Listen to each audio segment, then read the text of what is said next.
Hello అండి, అందరికీ నమస్కారం. నేను మీ కట్టా కార్తీక్. తిరుమల తిరుపతి దేవస్థానం లడ్డూ ప్రసాదంలో కల్తీ నెయ్యికి సంబంధించినటువంటి కేసులో సిబిఐ ఆధ్వర్యంలోని సిట్టు బృందం నేను హైదరాబాద్లో మాజీ TTD board chairman YV Subba Reddy గారి ఇంటికి వెళ్ళి ఆయన విచారించింది. ఈ విచారంలో అనేక కీలక అంశాలు బయటకు వచ్చాయి. అయితే ఇది డబ్బుల కోసం చేసినటువంటి స్కామా, లేదు అంటే హిందూ ధర్మం మీద, హిందూ మతం మీద, హిందువుల మనోభావాల మీద జరిగిన కుట్రనా వైసీపీ అధికారంలో ఉన్నప్పుడు అనేది మాట్లాడుకునేటువంటి ప్రయత్నం చేద్దాం. వాస్తవాన్ని వాస్తవంగా మాట్లాడుకునే ప్రయత్నం చేద్దాం. ఎంత కష్టమైన సబ్జెక్ట్నైనా సులభంగా చెప్పడం అనేది మన ఛానల్ ప్రత్యేకత. మీరు నాకు చేయాల్సిందిగా ఛానల్ సబ్స్క్రైబ్ చేయండి, వీడియోని లైక్ చేయండి, ఎక్కువ మందిలోకి వెళ్ళిద్ది. మీ అభిప్రాయాన్ని కామెంట్ రూపంలో తెలియజేయండి. నాకు అండగా మీరుండండి, మీ ఆలోచనగా నేను ఉంటాను. ఇక సబ్జెక్ట్లోకి వెళ్ళే ప్రయత్నం చేసినప్పుడు నిన్న వైవి సుబ్బారెడ్డి గారిని విచారించారు. ఆయన ఇంటికి వెళ్ళి ఆయనకు సంబంధించిన బ్యాంక్ అకౌంట్స్ చెక్ చేశారు. ఆయనకి యాక్సిస్ బ్యాంక్ అకౌంట్ ఉందంట, దాంట్లో కొన్ని అనుమానాస్పద ట్రాన్సాక్షన్స్ గుర్తించారు. దానికి సంబంధించినటువంటి వివరాలను అడిగారు. ఆయన మొబైల్ డేటాని, అంటే మొబైల్లో ఉన్నటువంటి సమాచారాన్ని కాపీ చేసుకున్నారు. అయితే ఆయన్ని ఏమడినా సరే నాకు తెలియదు, మొత్తం అధికారులే చూసుకున్నారని సమాధానం చెప్పారట. ఇలా వార్తల్లో వచ్చిన సమాచారం మేరకు వాళ్ళు ప్రధానంగా అడిగింది ఏంటంటే 2022 అక్టోబర్ వరకు నెయ్యి సప్లై చేసింది బోలేబాబా ఓర్గోనిక్ డైరీ. నందిని డైరీ అంతకుముందు సప్లై చేసేది 2019 ముందు, జగన్మోహన్ రెడ్డి గారు అధికారంలోకి రాకముందు నందిని నెయ్యి వాళ్ళు సప్లై చేసేవారు నెయ్యిని.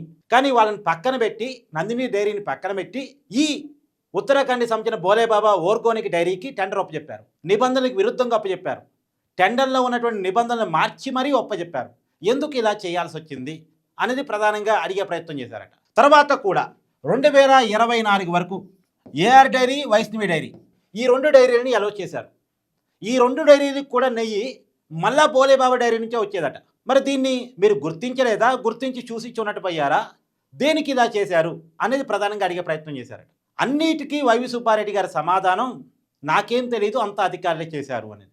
అయితే ఇక్కడ కీలకమైన విషయాలు ఏంటంటే, ఇప్పటికే విచారణలో బయటకు వచ్చిన అంశాలు, ఉత్తరాఖండ్లో మనం వింటున్నటువంటి బోలేబాబా డైరీ అనేటువంటిది నిజమైన డైరీ కాదు. అసలు డైరీ ఉత్తరప్రదేశ్లో ఉందట, బోలేబాబా డైరీ అనేటువంటిది. ఇది దాని పేరుతో ఏర్పరచుకున్న డమ్మీ కంపెనీ. అంటే ఎగ్జాంపుల్ కిల్లే వాటర్ బాటిల్ ఉంటుంది, అది బ్రాండు. ఆ బ్రాండు ఎవరైనా ఇష్టపడతారు కాబట్టి ఒక అక్షరం అటు ఇటు తేడాతోటి నకిలీ బ్రాండ్లు క్రియేట్ అవుతూ ఉంటాయి. మన రైల్వే స్టేషన్స్లో, బస్ స్టాండ్లో చూస్తూ ఉంటాం. కిల్లే అనుకుని కొనుక్కున్నాం, కిల్లే బాటిల్ కాదు అది. ఏదో కేకాడో ఎలకాడో ఏదో ఒక అక్షరాన్ని ఎత్తేసి వేరే అక్షరం పెడతాడు. కిల్లే వాటర్ బాటిల్ అనుకుని మనం మోసపోయి కొనుక్కుంటాం.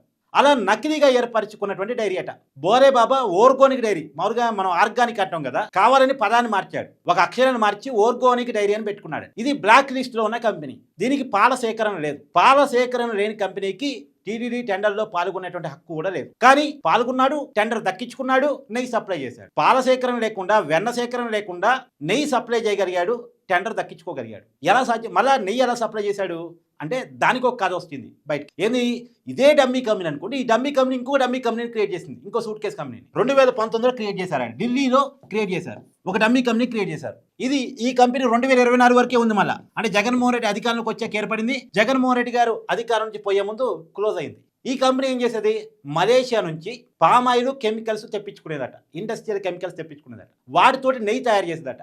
ఆ నెయ్యిని ఈ బోలేబాబా డైరీకి సప్లై చేసేదట. ఆ బోలేబాబా డైరీ ఆ నెయ్యి అనబడేటువంటి పదార్థాన్ని, ఏది కెమికల్స్, పామాయిల్ కలిపినటువంటి పదార్థాన్ని తిరుమలకి సప్లై చేసేది. దాన్ని లడ్డూలో కలిపి లడ్డు తయారు చేసి మనకి ఇచ్చేవాళ్ళు. ఇది బయటకు వచ్చిన విషయం. అంటే ఒక డమ్మీ కంపెనీ ఇంకొక డమ్మీ కంపెనీని ఏర్పాటు చేసి కెమికల్స్ ద్వారా, పామాయిల్ ద్వారా నెయ్యి అనేటువంటి ఒక పదార్థాన్ని తయారు చేసి, అంటే పాలతోని వెన్నతో సంబంధం లేకుండా నెయ్యిని తయారు చేసి, ఆ నెయ్యిని తిరుమల తిరుపతి లడ్డూ ప్రసాదంలో కలిపి మనకి ప్రసాదాన్ని ఇచ్చారు అనేది ఇప్పుడు ఎంక్వైరీలో బయటకు వచ్చిన విషయం. దీని మీద గతంలో అధికారిగా పనిచేసినటువంటి అదనపు ఈవో ధర్మారెడ్డిని ఆల్రెడీ విచారించారు. ఆయన ఏం చెప్తాడు? నేను మాత్రమే కాదండి, పైన పెద్దల ఆదేశాల మేరకు చేశాను, టీటీడీ చైర్మన్ గారు సంతకం పెట్టారు కదా అని వైవి సుబ్బారెడ్డి గారి వైపు పేరు చూపించాడు. ఆయనేమో వైవి సుబ్బారెడ్డి గారి పేరు చెప్తాడు, వైవి సుబ్బారెడ్డి గారేమో అధికారుల పేరు చెప్తాడు. అంటే ఈయన మీద ఆయన మీద ఈయన.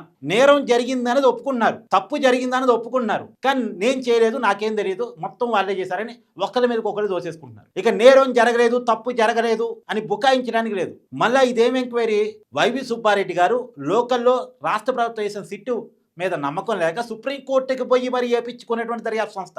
ఆ దర్యాప్తు సంస్థ ఈ విషయాలన్నీ బయట తీసుకొచ్చింది. ఇలా వైవి సుబ్బారెడ్డి గారు, ధర్మారెడ్డి గారు, ఇంతకుముందు కూడా వైవి సుబ్బారెడ్డి గారు పిఎన్ ఆల్రెడీ పోలీసు అదుపు తీసుకున్నారు. అతని అకౌంట్లో 50 లక్షలు డబ్బులు గుర్తించారు. ఏంది 50 లక్షలు అంటే మొత్తంగా తీస్తే లెక్క 4 కోట్ల పైన ఉందంట అతని అకౌంట్ ట్రాన్సాక్షన్స్.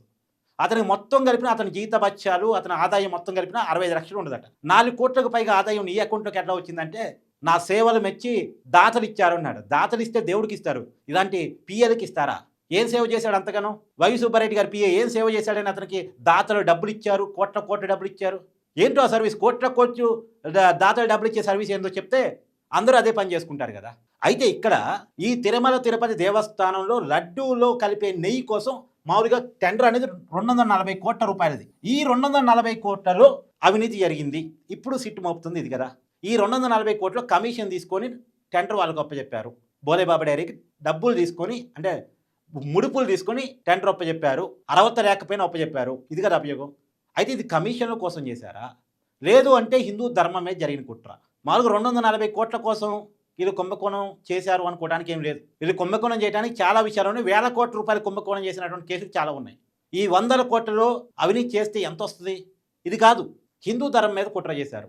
వాళ్ళకి దేవుడు అంటే నమ్మకం లేదు కాబట్టి, హిందూ మతం అంటే ఇష్టం లేదు కాబట్టి, హిందూ ధర్మం మీద వాళ్ళకి ప్రేమ లేదు కాబట్టి, హిందువుల మనోభావాల మీద గౌరవం లేదు కాబట్టి కావాలని ఇది చేశారు.